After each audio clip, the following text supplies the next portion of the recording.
Chapitre 37. Patrouille de nuit. Se forcer à dormir le matin, même dans une pièce sombre, est difficile. J'avais l'une des chambres les plus confortables de la villa, côté température, mais je n'arrivais toujours pas à me sentir à l'aise. Je savais quel était le problème. Cette stupide forme de sort de guérison. Je voulais l'apprendre au plus vite. Même avec ce que Damian m'avait appris, j'avais du mal à me débrouiller. Je me suis demandé si la résistance n'était pas simplement due au manque de place pour ajouter la forme magique. C'était comme presser un pamplemousse à travers un trou prévu pour une orange. L'analogie était peut-être catastrophique, car je me demandais maintenant s'il y avait des oranges sur Desia. Peut-être qu'en comptant les oranges, je pourrais m'endormir. Un coup violent me réveilla, et la voix trop joyeuse de Constantin résonna de l'autre côté. « Le dîner est dans 15 minutes. On part en patrouille 15 minutes plus tard. On se dépêche. » Je me redressai, perplexe. Avais-je dormi toute la journée ? J'étais épuisé. Je vérifiai mes rideaux. Il était tard dehors. Après avoir nettoyé, je commençai à enfiler mon armure. Je décidai de porter une épée courte et une dague à ma ceinture.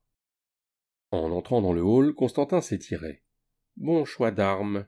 Si on doit poursuivre quelqu'un ce soir, dégaine le fourreau entier, pas la lame. La dernière chose que tu veux, c'est mourir en trébuchant et en tombant sur ta propre épée. » Je m'efforçai d'ajuster ma ceinture pour pouvoir sortir facilement l'épée courte au fourreau. Mathéo et Félix arrivèrent tous sourire, ayant visiblement bien dormi. Constantin hocha la tête et partit, et nous le suivions. Nous patrouillons par 4, donc si nous nous séparons, nous pouvons rester par 2. Ne jamais aller seul, toujours par 2. Compris, ne quitte jamais ton ailier, ai-je plaisanté. Constantin me lança un regard noir, cherchant à comprendre le sens de mes paroles. « Éric, tu seras mon ailier, » dit Constantin avec un sourire narquois avant de poursuivre. « Nous patrouillerons en formation diamant. La pointe surveillera l'avant, la droite et la gauche les flancs, et l'homme à l'arrière vérifiera derrière toutes les minutes. » Cette explication était pour moi, car Mathéo Félix semblait s'ennuyer. J'avais déjà appris cela à l'entraînement, mais j'étais tout de même très attentif. En entrant dans la ville, j'étais à la pointe du diamant, Mathéo à ma gauche, Félix à ma droite et Constantin derrière moi. Constantin parlait sans arrêt et les deux autres s'ennuyaient, car ils avaient probablement entendu tout ce qu'il avait dit la nuit dernière. Constantin nous a enseigné ses compétences d'observation et de reconnaissance tout au long de notre marche. C'était un flot intarissable de connaissances. Il parlait des structures, notant tout, des méthodes de construction des bâtiments, à ce que chaque enseigne indiquait. Je supposais que c'était pour mon bénéfice, n'étant pas de l'Empire. Chaque fois que nous rencontrions un civil, nous lui parlions brièvement, et lui disions qu'il avait dépassé le couvre-feu et qu'il devait rentrer. Après l'échange, Constantin nous interrogeait sur la rencontre, ce qu'il portait, son histoire, la raison de sa sortie, son langage corporel, et la véritable raison, selon nous, de sa sortie après le couvre-feu. C'était une surcharge d'informations, mais extrêmement utile. Tous les exercices mentaux étaient éprouvants, et je fus heureux de rentrer enfin à la villa aux premières lueurs de l'aube. Lirkin nous avait préparé un petit déjeuner, et après avoir mangé quelques portions et écouté les autres revenir de patrouille, j'étais prêt pour une longue sieste. Bien sûr, Constantin m'avait fait remarquer que je devais m'entraîner au tir après le repas de midi. J'ai gagné ma chambre, et au lieu d'étudier, j'ai dormi. Les 8 jours suivants se déroulèrent de la même manière. Nous patrouillions la nuit et rentrions pour le petit déjeuner. Après le déjeuner, nous nous entraînions aux armes et la gymnastique. Puis je me retirai dans ma chambre pour étudier le livre de sorts de guérison. Nous prenions le soir un dîner informel avec toute la compagnie, juste avant que les équipes de 4 ne partent en patrouille. Plus jamais de vin, mais toujours une bière légère. Je crois me souvenir que la bière légère contenait suffisamment d'alcool pour tuer les bactéries, ce qui explique sa présence fréquente au repas. Mais je ne savais pas si je me souvenais correctement de ce fait, d'après mes connaissances de l'histoire de la Terre. Constantin n'a jamais parlé de son métier secondaire d'espion pour la garde prétorienne. J'étais curieux de savoir comment les prétoriens et l'Empire traitaient les étrangers à ce monde de nos jours. À mon avis, cela faisait plusieurs générations que l'arrivée d'étrangers n'était plus connue du public. Au bout de quelques siècles, cela semblait relever davantage du mythe que de la réalité. En discutant avec Lénus au dîner, j'ai appris comment j'avais probablement pu passer inaperçu. Linus connaissait quelques histoires d'arrivées, et de grands groupes arrivaient toujours en même temps. La première légion fut l'arrivée la plus importante de l'histoire, mais il y en eut d'autres où des dizaines de personnes arrivèrent simultanément. J'ignore ce qui rendait mon transport vers le monde d'Odésia si unique, mais je sentais que rester discret était la meilleure solution. Je me demandais comment l'arrivée d'un groupe, son apparition sur l'île des morts-vivants, avait pu se passer. J'avais eu énormément de chance, ou quelque chose avait guidé mon arrivée. Mais pourquoi? Je n'avais rien de spécial, certainement pas l'étoffe d'un héros. « Qu'en penses-tu » demanda Constantin, interrompant mes pensées. J'ai regardé à gauche vers une boutique barricadée. Je n'ai rien vu de spécial au début. Puis j'ai remarqué que la moitié inférieure du panneau avait été déplacée, comme en témoignait une petite ligne d'usure sur la porte. Quelqu'un a récemment retiré la planche qui recouvrait le bas de la porte et ne l'a pas remise exactement à l'identique, ai-je d'abord commenté. Mathéo a demandé à Constantin. Est-ce qu'on entre? Oui. On n'entre que si l'on soupçonne quelque chose d'anormal. C'est une preuve suffisante. Mathéo et Félix, allez au fond du bâtiment et attendez-y au cas où quelqu'un s'enfuirait. Eric, utilise ta dague pour ouvrir le panneau, ordonna Constantin. Ce n'était pas difficile. J'aurais pu l'enlever avec mes doigts. Je supposais qu'elle avait été arrachée à maintes reprises. Ce n'était que la moitié inférieure du revêtement de la porte. J'ai pu atteindre la poignée, la tester, et la porte était toujours verrouillée. Constantin m'a écarté, et au bout de quelques secondes, la porte a cliqué et s'est ouverte. J'ai murmuré. « Il faudra que tu me montres comment tu fais ça. » Il ne répondit pas, mais m'indiqua d'utiliser ma pierre lumineuse et d'entrer en premier dans la boutique. Je me baissais sous le plateau supérieur, mon épée courte dégainée, et la pierre lumineuse dans l'autre main. Ma pierre a illuminé la pièce de ce qui semblait être un magasin de vêtements pour femmes. C'était une boutique haut de gamme, vu son emplacement dans le quartier supérieur. Constantin me suivit à l'intérieur et me fit signe de me taire, tout en scrutant la pièce. Au bout d'un moment, il indiqua de faibles traces dans la poussière au sol. Elles menaient toutes à la même porte. Constantin murmura. « Au sous-sol. On va écouter s'il y a du bruit à la porte. Marche lentement et ne fais pas craquer le plancher. » Il avait déjà pénétré dans la boutique dans un silence de mort. Je faisais de mon mieux pour ne pas faire de bruit, mais pour une raison inconnue, là où Constantin semblait ne rien peser et passer sur les planches sans un bruit, à chaque pas, le plancher grinçait et gémissait. Constantin ne dit rien et atteignit la porte. Nous avons écouté pendant quelques minutes. L'air étouffant et l'humidité persistante de la journée perlaient et dégoulinaient de sueur sur mon visage. Puis nous avons entendu des voix très faibles. Elles semblaient lointaines.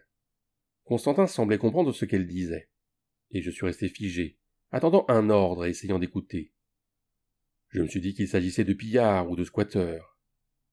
Au bout d'une dizaine de minutes, Constantin s'est penché et a dit « Je vais y aller. » Il a tapoté mon poignard. « Dégaine-le, tu en auras besoin. J'ai repéré au moins 4 voix. » J'aurais voulu lui demander comment il avait pu entendre quoi que ce soit, mais il a tendu la main vers la porte et l'a ouverte très lentement. La lumière était suffisante pour distinguer clairement un escalier. La porte ouverte de 7 centimètres, il marqua une pause, dégaina son propre poignard et coupa soigneusement un fil que je n'avais pas remarqué. Je supposais qu'il s'agissait d'un fil d'alarme. Il ouvrit la porte jusqu'au bout et les voix étaient désormais beaucoup plus distinctes à mes oreilles. « Combien y a-t-il d'hommes dans la ville basse » demanda une voix féminine rauque. « Nous en avons 20 dans la ville basse et 30 dans la ville haute, répondit une voix masculine. « Oliver et ses hommes sont-ils déjà arrivés » La voix rauque posa une autre question. Constantin s'engagea dans l'escalier et commença à descendre. « Non, il pourra arriver ce soir par la route de l'aqueduc, sous couvert d'invisibilité, » répondit le même homme. « Bon sang, la marche commence demain et ils boucleront la ville dès qu'ils apprendront la nouvelle, » dit la femme avec colère. « J'ai besoin de ces 15 hommes. » Constantin était presque en bas des marches, et je fis mon premier pas. Je me rendis compte que je retenais mon souffle et expirais lentement, en franchissant la marche suivante. Mon troisième pas fit gémir doucement les marches de bois sous mon poids. Toutes les conversations cessèrent, et Constantin fit ses 2 derniers pas en courant et tourna à gauche en bas des marches, en direction des voies. Je descendis à toute vitesse et m'apprêtai à le suivre, mais un homme arriva sur la droite, pourchassant Constantin. Constantin se battait déjà, alors j'ai supposé que nous étions tombés sur des ennemis. J'ai bondi en bas de l'escalier et lui enfoncer ma dague dans le cou et les repousser. J'ai juré en regardant dans la direction où j'avais poussé le mourant. Une demi-douzaine de sacs de couchage jonchaient le sol, et des gens se levaient. J'en ai compté 3. J'ai pensé à dire à Constantin pourquoi je n'étais pas derrière lui. « J'en ai 4 à ma droite !» Il ne me restait que 3 adversaires, mais ça sonnait mieux comme ça. J'ai pénétré dans la pièce, et j'ai poignardé à la gorge un homme qui cherchait une épée. Ce fut plutôt un coup de chance car j'avais visé sa poitrine. J'ai arraché mon épée provoquant une giclée de sang. J'ai brièvement fixé les yeux écarquillés de l'homme tandis qu'il se tenait la gorge et roulait sur lui-même. En juger par les giclées de sang, j'avais au moins sectionné l'artère carotide. S'il n'avait pas de guérison magique, alors il était mort. Les 2 autres hommes étaient armés de longues épées et observaient leurs boucliers, appuyés au pied du mur. J'aurais préféré que nous allions chercher Mathéo et Félix avant de descendre ici. J'étais opposé à 2 hommes expérimentés, dotés de lames bien plus longues que les miennes. Mon avantage était que je portais une armure et qu'ils portaient des vêtements de lin. J'ai décidé de ne pas prendre le risque de les combattre. J'ai essayé de tracer 2 petits blocs de la taille d'un poing où se trouvait leur cœur. Je pouvais attirer leur cœur dans mon espace dimensionnel et les tuer tandis qu'ils étaient à moins de 3 mètres. J'ai vite été frustré de ne pouvoir établir qu'une seule région à la fois. J'ai concentré mes efforts sur l'épéiste le plus sûr de lui. Il était à moins de 3 mètres, et j'ai déplacé son cœur dans mon espace. J'éprouvai un léger vertige, me faisant comprendre que mon éther venait de se vider à cause du déplacement du petit objet. Il hurla, se serra la poitrine et s'effondra d'un mouvement fluide. Même si j'étais perplexe à l'idée d'être à court d'éther à cause d'un si petit objet, je ne pus hésiter et me jeter sur le dernier homme. Sa surprise de voir son compagnon tomber sans coup férir disparut rapidement. Sa longue épée fendit l'air, tandis qu'il adoptait une posture d'escrime, et se rapprochait du mur pour récupérer son bouclier. Je m'avançai pour lui couper la route, et c'était bien ce à quoi il s'attendait. Je fus dupé lorsqu'il se précipita dans l'autre direction, en s'élançant. Je parai les stocks, mais il ricocha légèrement sur mon plastron en cuir, y laissant une entaille. Il battait déjà en retraite lorsqu'on épée courte s'approcha de l'ouverture. Je ne lui entaillai que l'avant-bras, mais un flot continu de sang se forma. Il fléchit son bras et grimaça. J'avais arraché un peu de muscle avec la blessure. Il réfléchit à nouveau à son bouclier, puis transféra sa longue lame dans la main gauche. Je voyais bien qu'il était maladroit et peu entraîné avec son autre main. Je lançai mon attaque, et il se défendit en reculant. Cela me donna l'occasion de m'emparer du bouclier. Je savais que le combat était terminé. Constantin se battait encore, alors je devais l'aider en mettant fin au mien rapidement. J'ai avancé avec mon bouclier. Il a tenté d'utiliser sa portée supérieure pour me frapper aux jambes, mais ma vitesse m'a permis de le frapper à la poitrine, avant qu'il ne recule sur un coup raté. Mon coup avait déchiré la couche externe du muscle pectoral, et il grimaçait, essayant simplement de retenir sa lame. Je pensais qu'il allait se rendre, mais il s'est de nouveau précipité sur moi. L'attaque à l'épée était faible sur mon bouclier, et je lui ai tranché le cou sur le côté, certain que c'était un coup fatal, vu la profondeur à laquelle ma lame s'est enfoncée. Je l'ai laissé vider de son sang. J'ai poignardé à la gorge l'homme dont j'avais pris le cœur, pour dissimuler les circonstances de sa mort. De l'autre côté de la cave, Constantin et une petite femme étaient dans une impasse. Elle portait un bouclier et une épée courte. Elle avait une blessure, une entaille sur la partie supérieure de son bras de bouclier. 2 cadavres gisaient au sol. L'un avait les oreilles pointues, signe que c'était le premier elfe que je rencontrais. L'autre était humain. « D'autres » demandai-je en rejoignant Constantin. Il me regarda, je crois qu'il fut surpris que je ne sois pas blessé, ou peut-être même que je sois encore en vie. « Pas dans la cave. Il nous faut celle-ci vivante. Je crois que c'est elle le commandant, » dit-il. Et les yeux de la femme se plissèrent vers Constantin. Elle semblait résignée à son sort, mais plutôt que de capituler, elle se lança en avant, jetant son bouclier pour distraire Constantin. Je voulais seulement parer sa lame, mais elle s'empala sur mon épée. J'ai maladroitement tendu mon bouclier pour protéger ma tête de son coup fatal. Constantin m'aida en lui frappant le bras, coupant l'élan du cou pour ne m'entailler que légèrement les épaulières.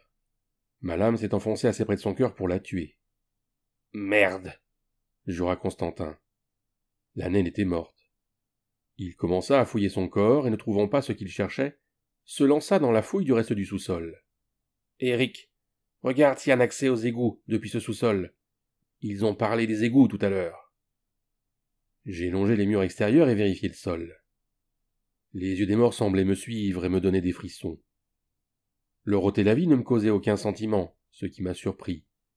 Peut-être que le fait d'avoir moi-même frôlé la mort à plusieurs reprises m'avait rendu insensible. Je me suis retourné pour voir Constantin et j'ai signalé. Rien dans les murs ou sur le sol qui semble permettre l'accès. Merde de troll! Elle a dit qu'ils étaient près de 50 en ville, mais rien qu'ils nous disent où. Il prit une décision. Continue tes recherches. Je vais poster Mathéo et Félix en haut et faire venir plus d'hommes. Je dois dire à Castille qu'il y a au moins 43 hommes en ville, et que d'autres en pointeront l'aqueduc ce soir, sous l'effet d'un sort. Il saisit rapidement ses armes et jura, en montant les escaliers. Les Bartiradiens sont déjà en ville! Je suis resté seul avec 7 cadavres d'infiltrés de l'armée bartiradienne.